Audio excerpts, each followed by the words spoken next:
نحمده ونصلي على رسوله الكريم. معزز علماء کرام، بزرگ اور دوست، گزشتہ ہفتے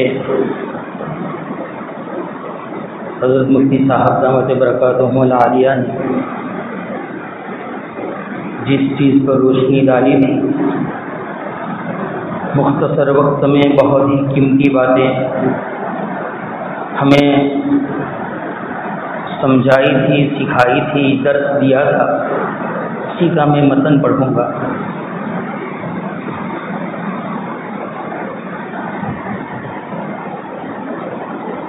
آپ نے گزشتہ جمعہ کو وضو سے لے کر نماز کے اختتام تک،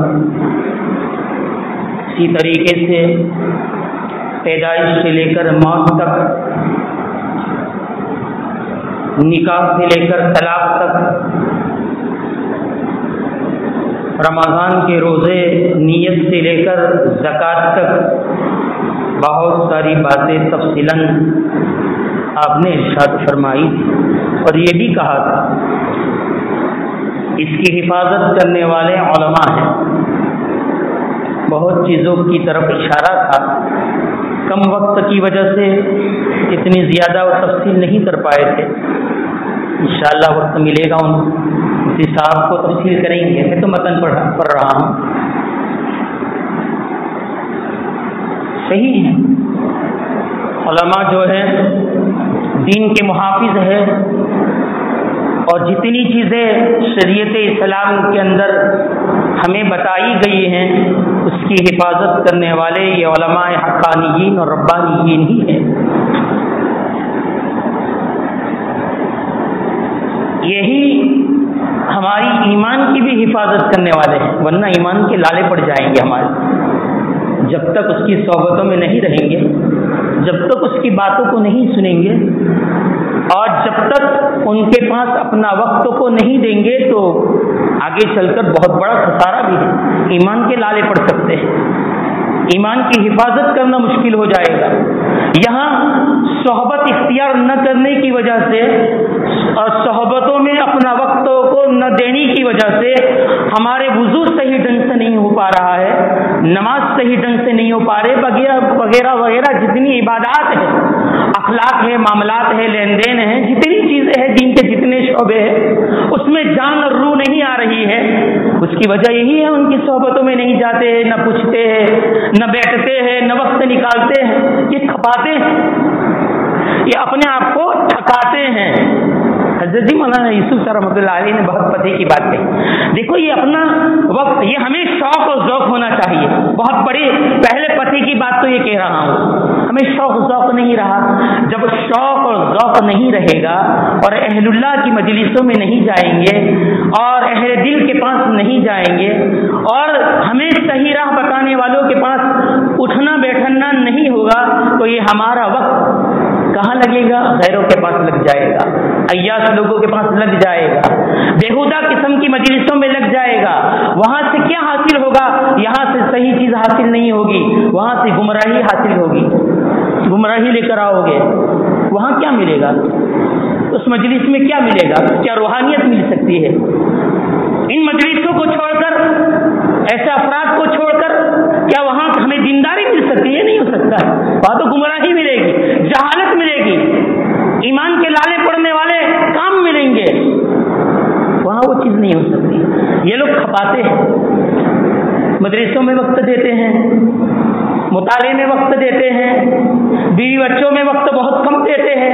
اس کی مشغولی کی وجہ سے وہ صرف جمعرات جمعہ 24 گھنٹہ دیتے ہیں اپنی اولادوں کو، اپنی بیویوں کو وقت، اور قیمتی اوقات بچوں کو مدارس میں، مطالعے میں اور دیگر جتنی بھی خدمات ہیں اس کے اندر.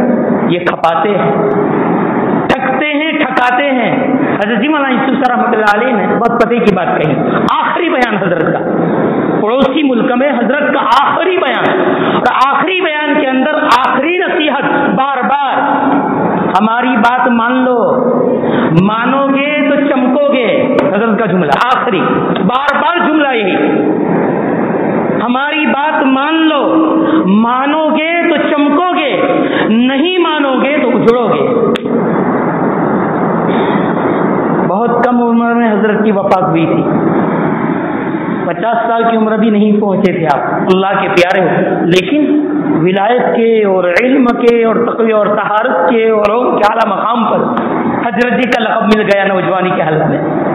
بڑوں کی صحبت میں رہے، صحبت کا اثر، بڑوں کے مشورے کا اثر یہ پڑا۔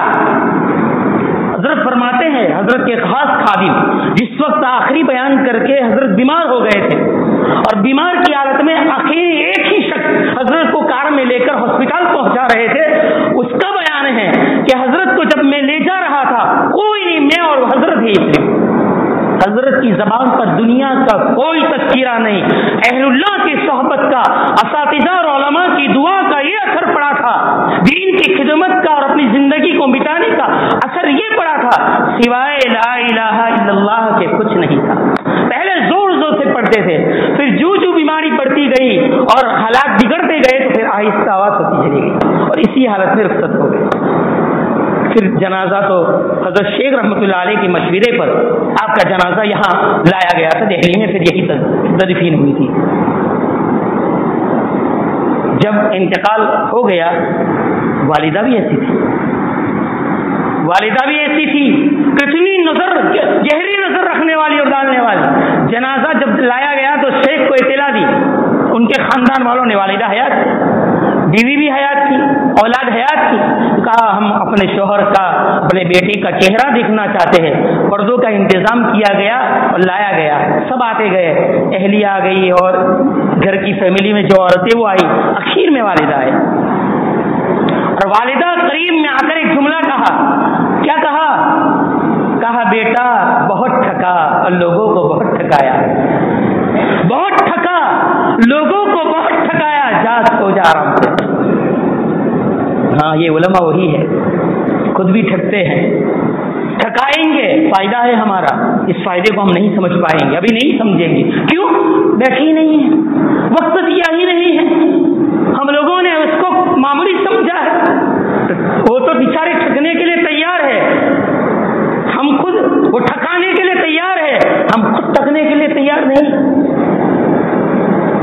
تھکائیے، بیٹھی آئیے نا ذرا، کچھ مزہ ملے گی، کچھ اثر ملے گا، کچھ زندگی میں انقلاب آنے والی باتیں ملے گی، بہت کچھ ملے گا یہاں، بہت کچھ ملے گا، ابھی نہیں پتا چلے گا، اور ایمان کی حفاظت ہو جائے گی۔ بلکہ سب سے بڑی بات ہے یہ، پوچھا اکابر سے، فخر الدین رازی رحمۃ اللہ علیہ، شیطان آیا، بعض علماء نے لکھا ہے جب موت کا لالا پڑتا ہے نا اور جب بے ہوشی طاری ہوتے ہیں نا تو اس وقت شیطان دائیں طرف بھی آتا ہے، بائیں طرف دو کھڑے ہو جاتے ہیں، ایک یہودی کی شکل میں اور عیسائی کی شکل میں، وہ اس کی دعوت دیتا ہے، اس کی دعوت دیتا ہے۔ اہل اللہ کی صحبت اختیار نہیں کی ہوگی، اس کی صحبت میں نہیں رہا ہوگا، ایمان مضبوط نہیں کیا ہوگا، آلتو فالتو مجلسوں میں اپنے ایمان کو کمزور کر دیا ہوگا، یہاں کس کی دعوت دے کر چلا جائے گا، زبان پر نہ معلوم کون سا جملہ اختیار ہو جائے، کون سا زبان پر جملہ آ جائے گا، کس حالت میں موت آ جائے گی۔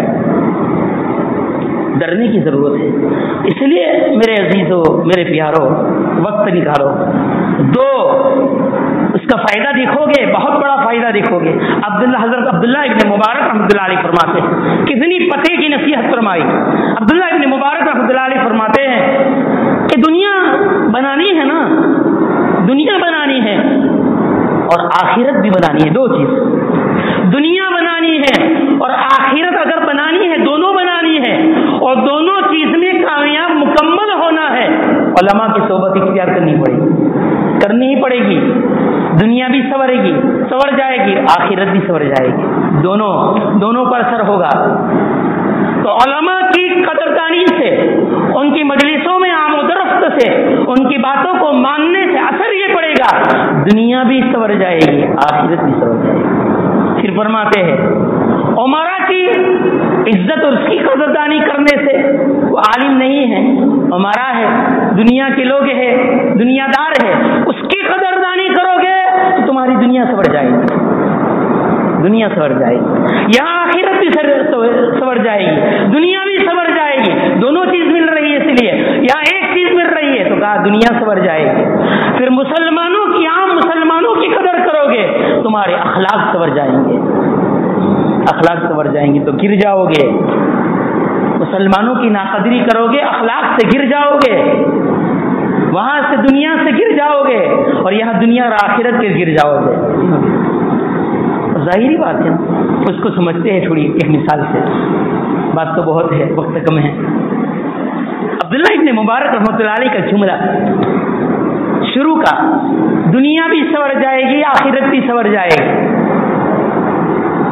ہم لوگوں نے اس کو نہیں سمجھا مفہوم کو۔ بھائی کوئی آدمی دیکھو کتنا فائدہ ہے، ہم عقل کے گھوڑے دین کے معاملے میں دوڑائیں گے، مفتی صاحب نے پوری تفصیل کی ہے، دوڑائیں گے تو گمراہ ہو جائیں گے، گمراہی ہو جانا ہے، کیونکہ ہم نے گمراہی والی مجلسوں سے کچھ لیا ہی نہیں ہے، تو کیا دیں گے قوم کو؟ اپنے افراد جو سوال کریں گے اس کو کیا دیں گے؟ کچھ نہیں دیں گے، کچھ ہے ہی نہیں برتن میں کہ اس برتن سے ابالیں گے، کچھ دے ہی نہیں پائیں گے۔ صحبت کا اثر ہوگا، لیا ہوگا تو دے پائیں گے۔ کسی نے سوال کر لیا، بھائی ایک مثال حدیث میں ہے، شیخ زکریا صاحب رحمۃ اللہ علیہ نے لکھا ہے فضائل کہ نماز بے حیائی سے روکتی ہے، اور سادی سی مثال، بھائی نماز بے حیائی سے روکتی ہے، قرآن کہتا ہے، اللہ کہہ رہا ہے، قرآن اعلان کر رہا ہے، جھوٹ نہیں ہو سکتا، اللہ کی بات جھوٹ نہیں ہو سکتی ہے، نماز بے حیائی سے روکتی ہے، صحیح ہے۔ لیکن میں بھی بول کے ابھی مسجد کے باہر نکلا جمعہ کے بعد، اور میرا کسی نے ہاتھ پکڑ لیا، مجھ جیسے ناقص علم والوں کا، کہا آپ نے نماز ابھی بیان میں یہ کہا کہ نماز بے حیائی سے روکتی ہے، تو مجھے تو نہیں روکتی ہے، یہی سوال کر لیا۔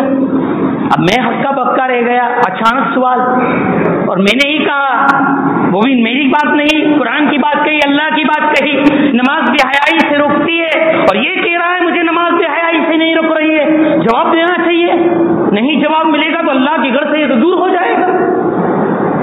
تو میری سمجھ میں تو علم نہیں ہے، اللہ والوں کی مجلسوں میں گیا نہیں ہوں، علم حاصل نہیں کیا ہے، سیکھا ہی نہیں ہوں، اپنے آپ کو تو بڑا سمجھ کے بیٹھا ہوں، سب کچھ آتا ہے، تو اب میں کیا جواب دوں گا؟ سر کھجلاتے کھجلاتے یہ کہوں گا، میرا تو جواب یہی ہوگا کہ بھائی نماز میں خشوع خضوع والی نماز پڑھو، دھیان والی نماز پڑھو، آپ کا نماز میں دھیان نہیں تھا، خشوع خضوع نہیں تھا، اس لیے وضو آپ کا صحیح نہیں ہوگا، وضو درست کرو۔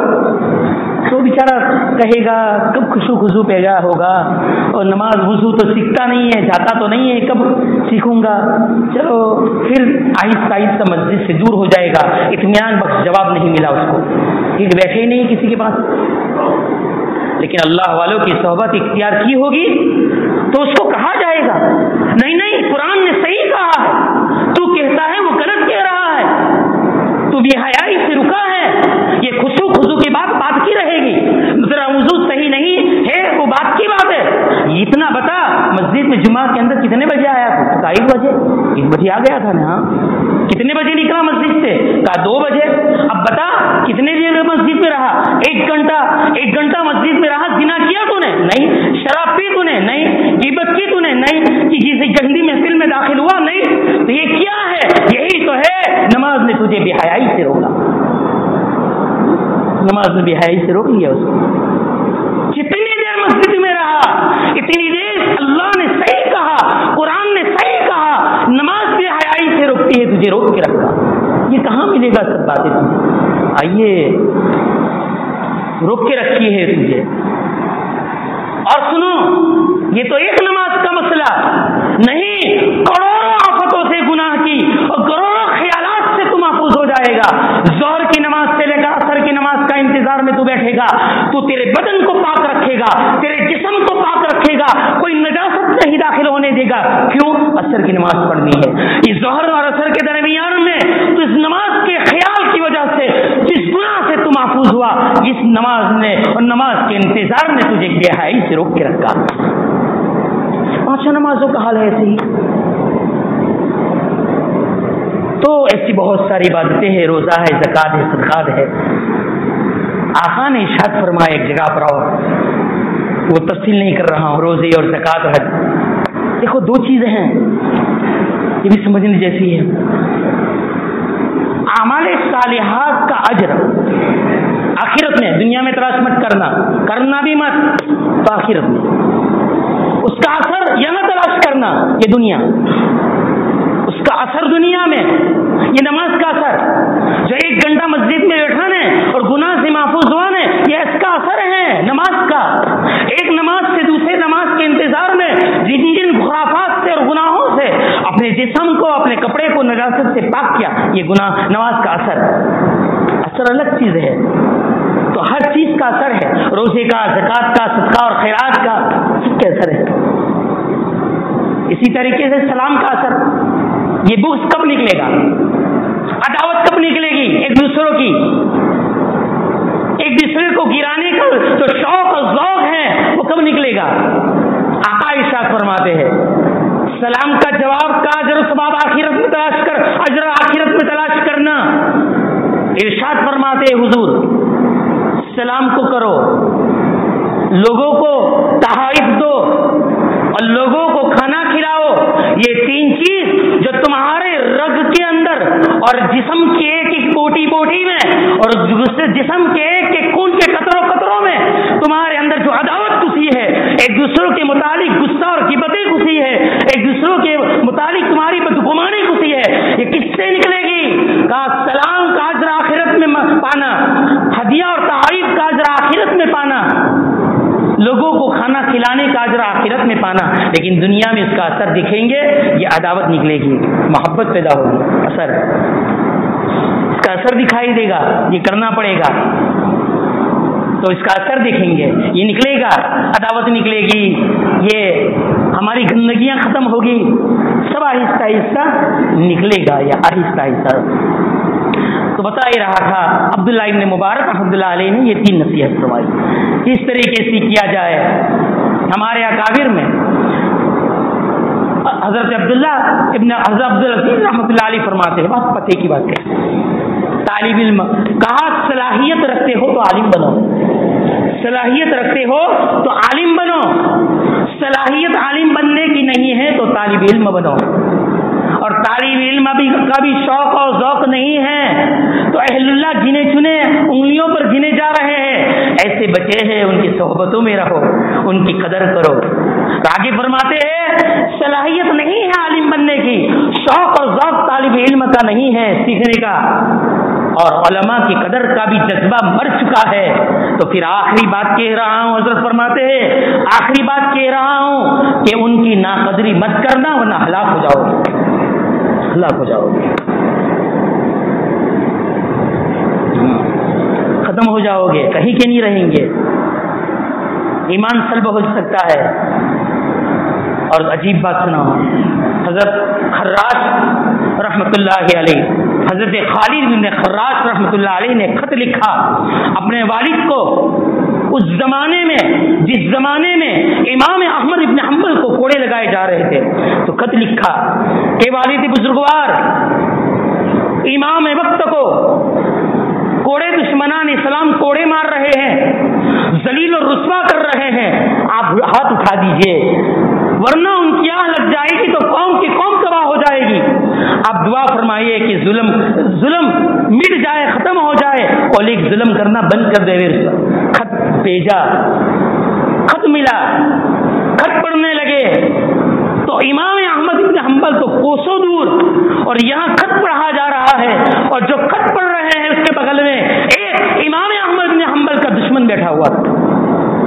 اس نے خط سنا کہ اچھا ان کو کوڑے لگائے جا رہے ہیں، تو خط سنتے ہی خوشی کے مارے کونے پر جا کر نماز شروع کر دی 2 رکعت کہ کوڑے لگ رہے ہیں، بہت اچھا۔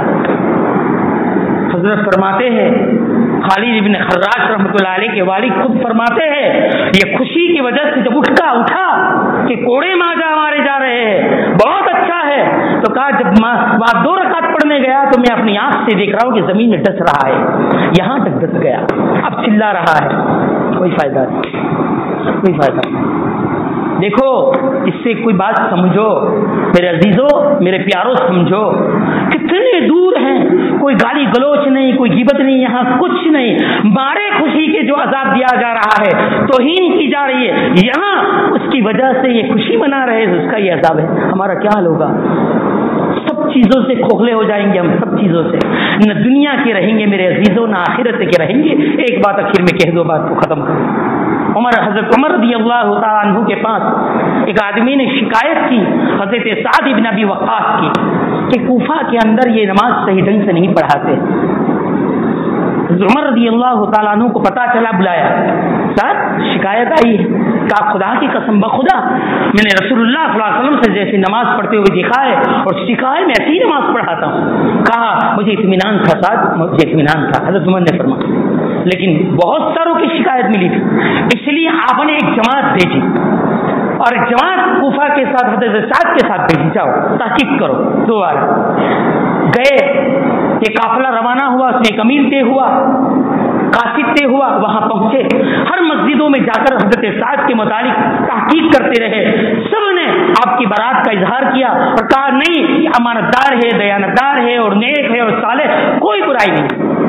سب کی باتوں کو سن کر آخر میں مسجد عبس کے اندر پہنچے, وہاں یہ اعلان کیا اس کے قاصد نے کہ سعد بن ابی وقاص کے بارے میں آپ کیا کہتے ہو, اللہ کو حاضر ناظر رکھ کر جواب دو.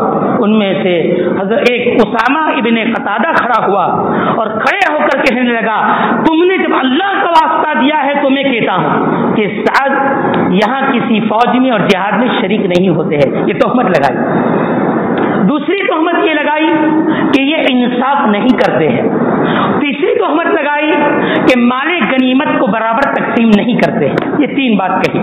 فوراً کھڑے ہو گئے حضرت سعد بن وقاص, کھڑے ہو کر فوراً اپنے رب کی طرف متوجہ ہوئے.